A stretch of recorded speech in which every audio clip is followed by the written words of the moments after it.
হরে কৃষ্ণ। সকলের চরণে জানাই সশ্রদ্ধ প্রণিপাত। আপনাদের সবাইকে জানাই দৈনিক গীতামৃতের 188তম পর্বে সুস্বাগতম, কৃষ্ণপ্রীতি এবং শুভেচ্ছা। দৈনিক গীতামৃতের আজকের এই পর্বে আমি আপনাদের নিকট আলোচনা করব ভগবদ্গীতার 4র্থ অধ্যায়ের 39 বা 39তম শ্লোক নিয়ে। আপনারা সকলে ধৈর্য ও মনোযোগের সহিত সম্পূর্ণ ভিডিওটি শেষ পর্যন্ত দেখুন, সেই সাথে শ্লোকের মাহাত্ম্য ও তাৎপর্য হৃদয়ঙ্গম করার প্রচেষ্টা করুন। আমি শুরু করছি, আপনারা সাথেই থাকুন।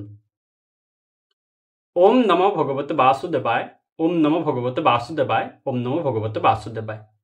শ্রীমদ্ ভগবদ গীতা 4র্থ অধ্যায় জ্ঞানযোগ। তো শ্লোকটি হচ্ছে ভগবান শ্রীকৃষ্ণের। ওম শ্রদ্ধাবান লভতে জ্ঞানম তৎপরঃ সংযতেন্দ্রিয়ঃ জ্ঞানম লব্ধা পরাম শান্তিম অচিরেণ ধিগচ্ছতি। অনুবাদ: সংযতেন্দ্রিয় ও চিন্ময় তত্ত্বজ্ঞান লাভে তৎপর শ্রদ্ধাবান ব্যক্তি এই জ্ঞান অর্জন করেন। সেই দিব্যজ্ঞান লাভ করে তিনি অচিরেই পরাশান্তি প্রাপ্ত হন।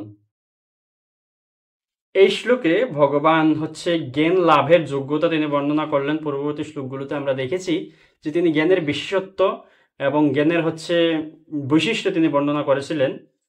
এই শ্লোকে কে এই জ্ঞান লাভ করতে পারেন এবং সেই জ্ঞান লাভ করলে পরবর্তীতে তিনি কি লাভ করেন সে বিষয়টা বলল। অর্থাৎ যে ব্যক্তি সংযত ইন্দ্রিয়, যার ইন্দ্রিয়গুলো সংযত এবং যিনি চিন্ময় তত্ত্বজ্ঞান লাভে তৎপর এবং শ্রদ্ধাবান, সেই ব্যক্তি এই জ্ঞান অর্জন করেন এবং এই দিব্যজ্ঞান তিনি লাভ করে অচিরেই পরাশান্তি লাভ করেন। সেই বিষয়টা ভগবান বলল।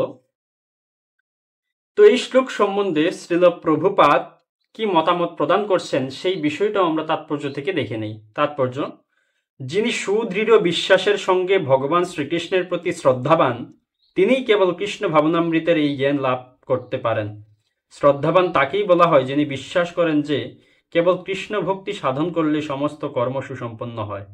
ভগবানের সেবা সম্পাদন এবং হরে কৃষ্ণ কৃষ্ণ কৃষ্ণ হরে হরে, হরে রাম রাম রাম হরে হরে এই মহামন্ত্র কীর্তন করার ফলে অন্তর সব রকমের জড় কলুষ থেকে মুক্ত হয় এবং তখন হৃদয়ে এই শ্রদ্ধার উদয় হয়। এছাড়া ভগবত ভক্তি অনুশীলন করার সময় ইন্দ্রিয় সংযম করতে হয়। যিনি ইন্দ্রিয়ের বেগগুলিকে সংযত করে সুদৃঢ় বিশ্বাসের সঙ্গে শ্রীকৃষ্ণের সেবা করেন, তিনি অচিরেই কৃষ্ণ ভাবনামৃতের পূর্ণজ্ঞান লাভ করে সিদ্ধি প্রাপ্ত হন। এই বিষয়টা আমরা বুঝতে পারলাম।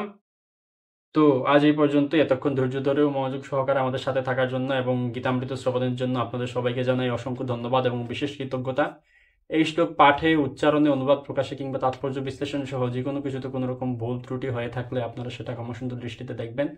আপনাদের সহিত দেখা হচ্ছে পরবর্তী পর্বে, পরবর্তী ভিডিওতে, পরবর্তী শ্লোকের পর্যালোচনায়। ততক্ষণ সকলে ভালো থাকুন, সুস্থ থাকুন, আমাদের সাথেই থাকুন। হরে কৃষ্ণ।